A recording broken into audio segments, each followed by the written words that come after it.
So what questions do people have about anything that you saw today, or heard today, I guess, would be the more appropriate way to frame that.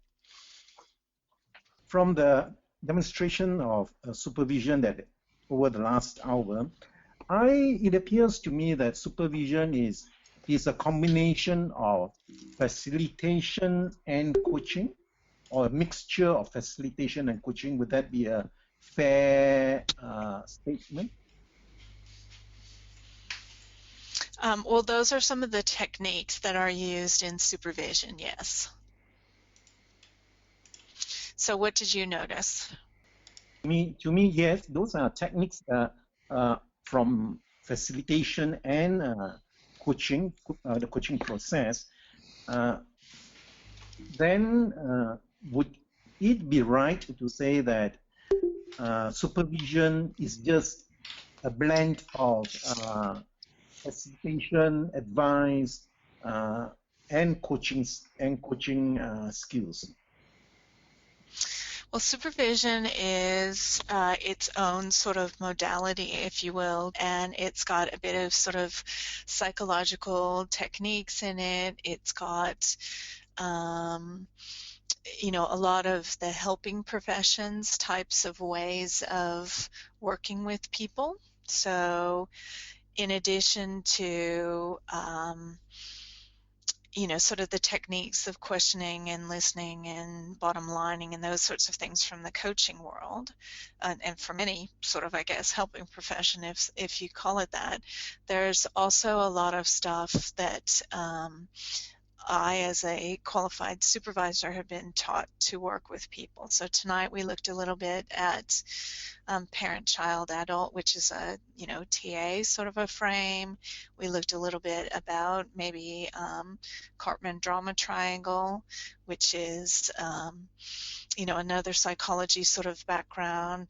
We looked at contracting, which comes from a whole bunch of different disciplines. So I think that, to me, when I think about it, it's more about what are the techniques, which are definitely facilitation and coaching, but, you know, some of the skill and the way, you know, you have to arrive as a supervisor, the training you need as a coaching supervisor is borrowed from a whole bunch of different modalities. Thank you. Then supervision would entails a lot of psychological underpinnings, but that would be true for coaching as well, wouldn't it? Yeah, absolutely. And to me, the big difference in the way I work with people, since I do both modalities, is that supervision is usually a bit more collegiate in feel to the people that are experiencing it, as well as it has a shared space. You know, like I didn't permission with tonight as much as I would have with the coaching client, for argument's sake. And also, I have a systems lens when I'm looking at it. So I'm looking at the client, I'm looking at the organization, I'm looking at the dynamic between her and the client, what intervention she's used, how she's worked, etc. Whereas in coaching, I'm predominantly just looking at her, what she's done, and, you know, what's worked and what hasn't worked. I think one of the things that just stood out for me in both instances is that a lot of times the coaching isn't really about the client, it's about the coach and the things that we say to ourselves and do. And so much of my intuition was just flying when I was hearing some of the story, and it was just fascinating. And I thank you both for sharing you know, the situation, and I got a lot out of it. Just it kind of grounding me to say, oh, okay, this is where I would maybe go, or this is where I was thinking. And then when Tammy, when you made some comments, I thought, okay, that was one of the questions. You know, so just kind of some affirmations, and it kind of helped me to know that even though I'm not in a supervisory position, or you know, it made sense, and so it was about coaches as well as clients. And the partnership, hopefully, between the two. Yeah, and sometimes what we may want from the client, even though the client might not be saying she needs more, just how we're holding that space like, oh, it's ending. I want so much more for her. I want her supervisor to really acknowledge her. But then it's also trusting that she's in a place that she feels like she's ready to go. So maybe some agreements with the client on how to go on when she has her perhaps the meeting with her supervisor, and just some comments that I would probably make to the supervisor in terms of how he sees her, because I think a lot of it is maybe some coaching that he needs around trust in his employees and managing them. Just some of my observations. Yeah. Thank you for all of those. I appreciate it. Other questions? I have one question that's more related to the way you work, unless this is not the time to ask these questions. Yeah, no, go ahead. Because when you talk with Deepa about the system, is she in and out the system? For me, I had the feeling, are you trying to pose questions to bring Deepa in a different level? Is that the way you work? Or would you actually then, if you have a clear area, say, okay, let's dive in here, let's talk about what role do you play in the system, where do you see yourself in the system?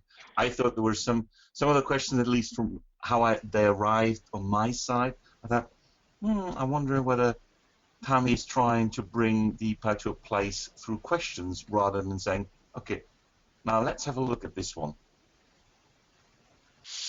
Yeah, so is your question sort of about how would I work if I had more time? Yeah. Yeah, okay. So, yeah, I think that you're definitely right, is that I oftentimes work with Showit and Hawkins 7I model of supervision. And, today in that particular session, we only got to deal with a few of the I's that are in that particular model. And yes, what I would have done is probably gone a bit deeper into what was happening for her, what was happening for the client, what was happening with the boss, what's happening at the client organization, how does the goal relate to, and the outcomes relate to what she was trying to achieve. And I really kind of cherry picked, for the purposes of the demo, some key points that I thought might be useful for her. Okay, thank you. Is that just out of curiosity, is that different than the way that you would have normally been supervised or seen supervision done? I've very different styles in the way supervision went, in where it was, two were actually, one coach was working with the other coach in front of the supervisor and working on the issues. The other way was that the supervisor was working with the person who brought the case, and others were kind of commenting and bringing observations in, etc. So that's why I was just wondering what your style is. As I said in a check-in, I'm seeing whether I'm going for a different style or different approach and different format of the supervision. Yeah, and really great point. I'm glad that I asked you that as a follow-on, because as I mentioned earlier in the session today, if this was a closed group and we had done some group agreements and we all wanted to participate as a group, then you would see me asking more about, so, what did you notice in the interaction, or what's some wisdom you can provide, or what came up for you about the scenario, or, those kinds of things, and you'd have more group participation. I just chose, for the format today, this is an easier way to do a demo.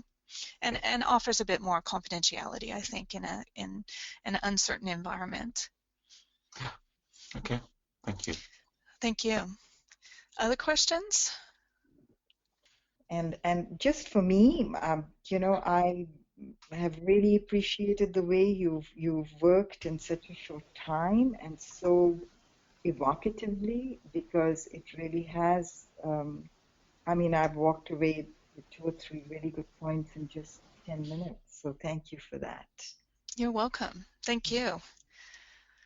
On checkout, what I'd like to hear from everyone is, what did you learn from today as you're leaving? to me, I feel that it is so important for me to not to have a high dependency on the, like for example, the first case of structure.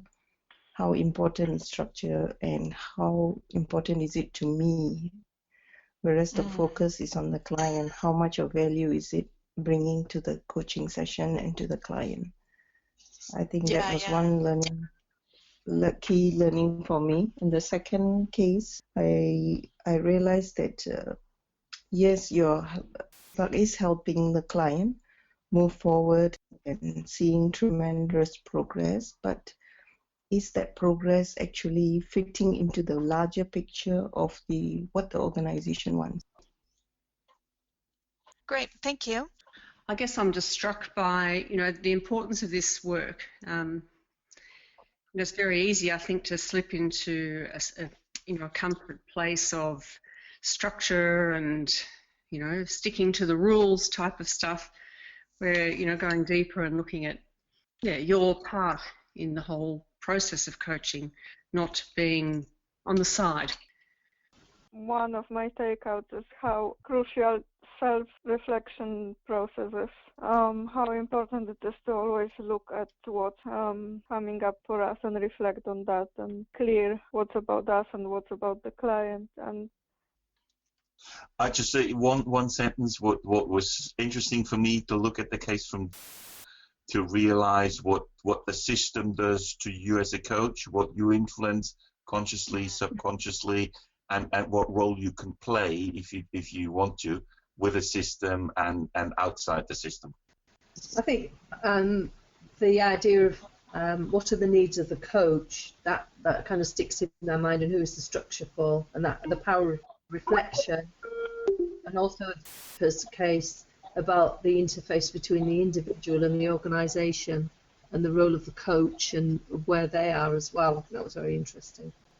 I am really fascinated how much you can learn from your own personal patterns just by putting attention into your coaching sessions. It's amazing. Yeah, it's and how freeing it is to know that we're part of the dynamic as well.